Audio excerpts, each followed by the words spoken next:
Overall, there are two possibilities in a material. पहली possibility ये हो सकती है कि magnetic moment, I need to change the pen,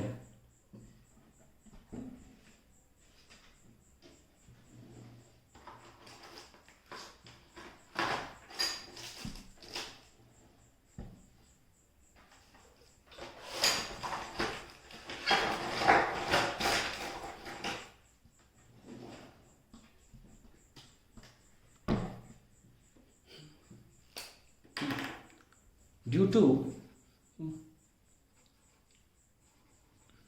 an individual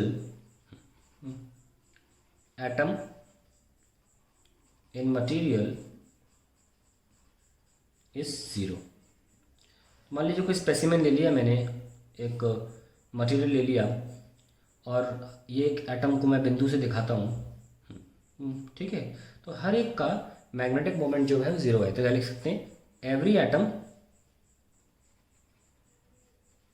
have zero magnetic moment. Magnetic moment यानी कि हम कैपिटल एम से दिखा देते हैं ओवरऑल सारे, एक सिंगल का तो म्यू से दिखाते हैं, पर सारे मिला के एम टी यानी कि टोटल हम कह रहे हैं कि ज़ीरो है। इसकी वजह से ऑब्वियसली जो मैग्नेटिक फील्ड होगी इसके सराउंडिंग में वो भी ज़ीरो होगी और कुछ नहीं हो सकती। संभावना नंबर 2 ये हो सकती है कि magnetic moment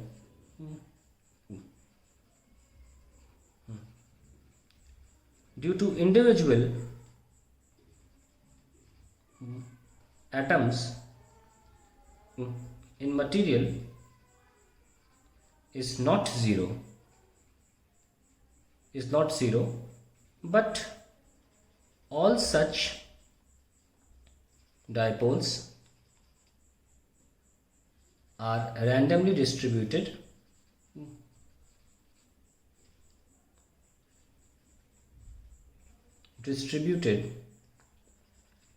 in material, and their net magnetic moment is zero. तो मैं इसको ब्लॉक करके दिखाता हूँ।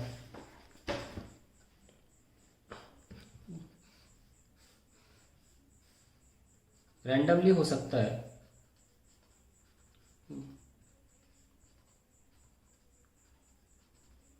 तो ये इसका फाइनली जो सराउंडिंग में इंड्यूस्ड मैग्नेटिक फील्ड है वो ज़ीरो है, because the total magnetic moment is zero because of the sum of all the individual magnetic moments has come out to be. हम ऐसे लिख सकते हैं, म्यू से दिखा रहे थे ना, आई 1 से n तक is coming out to be zero.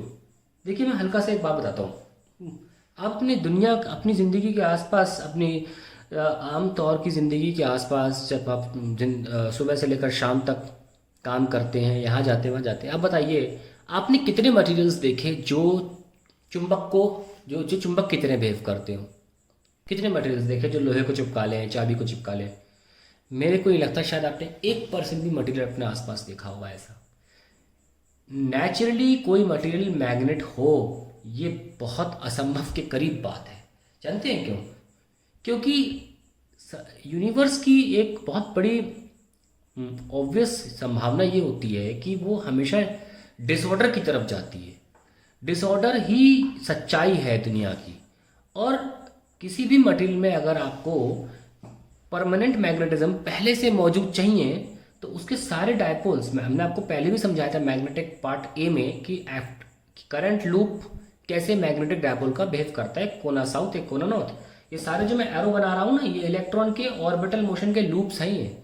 ये साउथ है और ये नॉर्थ है। ये एक्चुअली मैं बार बार आपको गोला नहीं बना सकते ना, इसलिए हम ऐसे लिखा के दिखा रहे हैं। ये सारे करंट लूप्स हैं।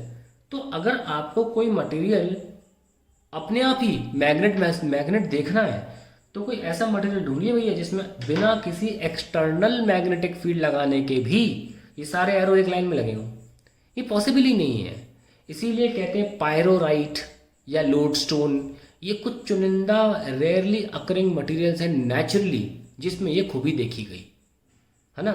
तो ऐसे मटेरियल्स पाना बहुत मुश्किल है, पर ऐसे मटेरियल्स होते हैं जिनमें अभी बिना किसी एक्सटर्नल मैग्नेटिक फील्ड के, मैग्नेटिज्म नहीं है पर अगर हम एक्सटर्नल मैग्नेटिक फील्ड लगाएं तो ये डायपोल्स को अलाइन किया जा सकता है एक दिशा में, और सारे डायपोल्स एक दूसरे को जो कैंसिल कर रहे थे रैंडमली ओरिएंटेशन की वजह से अब एक दूसरे के साथ ऐड हो जाएंगे और एक नेट मैग्नेटिक फील्ड हमें दे देंगे यहाँ पर। दूसरी बात, जो डायमैग्नेटिक मटेरियल्स होते हैं उनकी एटम्स में हमेशा 2 इलेक्ट्रॉन्स पेयर में मिलेंगे आपको, हमेशा। आज थोड़ी केमिस्ट्री आप पढ़े हैं तो उसमें देखा होगा कि डायमैग्नेटिक मटेरियल्स में इवन नंबर ऑफ इलेक्ट्रॉन्स होते हैं, इसीलिए उसमें, और इवन नंबर ऑफ इलेक्ट्रॉन्स में क्या होता है कि एक इलेक्ट्रॉन का ऑर्बिटल मोशन अगर एंटी क्लॉकवाइज है तो दूसरे इलेक्ट्रॉन का ऑर्बिटल मोशन क्लॉकवाइज होता है। एक इलेक्ट्रॉन का स्पिन अगर एंटी क्लॉकवाइज है, दूसरे इलेक्ट्रॉन का स्पिन क्लॉकवाइज होता है। दोनों एक दूसरे के मैग्नेटिक मोमेंट को खत्म कर देते हैं। परंतु ये भी आप जानते होंगे केमिस्ट्री में पढ़ने की वजह से कि पैरामैग्नेटिक मटेरियल्स में नंबर ऑफ इलेक्ट्रॉन्स ऑड होते हैं, अनपेयर्ड इलेक्ट्रॉन्स होते हैं, जिसकी वजह से हर एक एटम की अपनी इंडिविजुअल मैग्नेटिक मोमेंट रहती है और डायमैग्नेटिक में नहीं रहती। तो जो पहला मटेरियल जो आपको दिखा रहे थे वो एक्चुअली डायमैग्नेटिक मटेरियल्स थे, और जो बाद में हम आपको दिखा रहे थे वो पैरामैग्नेटिक मटेरियल्स थे। ठीक है, तो जिसमें इंडिविजुअली तो उनकी अपनी एक मैग्नेटिक फील्ड है, मैग्नेटिक मोमेंट है, इलेक्ट्रॉन्स क्योंकि ऑड नंबर में है तो इवन तो काट दिए एक दूसरे को, लेकिन एक इलेक्ट्रॉन तो बचेगा ना। ऐसे हर एटम में एक इलेक्ट्रॉन बचेगा और वो इंडिविजुअली हर एटम के पास अपना मैग्नेटिक मोमेंट होगा, है ना। यही वजह है कि हमारे पास लेकिन परंतु ये मैं कहना भूल रहा हूँ कि सारे के सारे मैग्नेटिक मोमेंट जब किसी मैग्नेटिक फील्ड की सराउंडिंग में नहीं रखे होते हैं तो किसी पैरामैग्नेटिक मटेरियल में the net magnetic moment is still zero. तो दोनों के जीरो के होने के कारण बहुत डिफरेंट है और इनका जानना बहुत ज़रूरी है कि डिफरेंट है। तो ये मैं जो ऑरली बोला है इसको उम्मीद करता हूँ कि आप शॉर्ट में लिख लें। ठीक है, चलिए आगे बढ़ते हैं, अगली वीडियो में देखते हैं कि क्या करना है।